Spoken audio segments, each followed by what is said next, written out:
To other news, the European Union Election Mission has raised concerns over what it terms as a slow implementation of recommendation after the 2022 general election.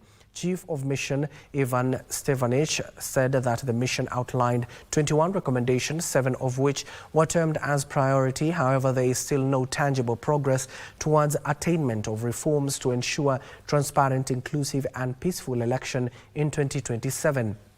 While condoling with Kenyans on the loss of the former IEBC Chair Wafula Chebukati, Stefanec regretted that the appointment of the chair and a commission, which was one of the priorities, has not been attained yet in the country, is halfway the electoral cycle. So, my strong feeling is that understanding of recommendations on Kenyan side is very strong.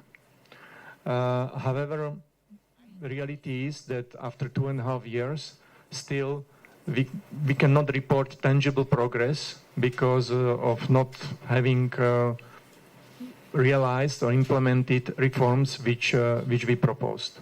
But still, at the same time, I have to say that still we are in mid of electoral cycle, and still it's time to do. But now it's really like.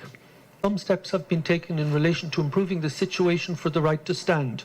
So the previous requirement for a degree to stand for the National Assembly is now being aligned in the proposed amendments to the electoral law. So that is a positive step.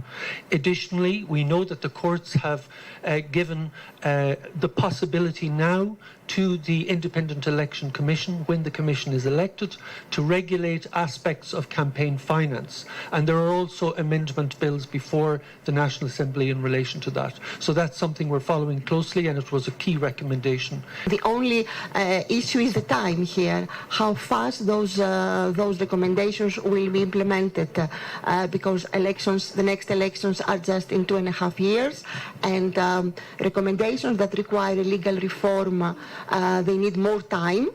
And recommendations that require administrative actions, they do not need much time, but they need the Electoral Commission in place. So there is a strong connection between time available and when the next elections are.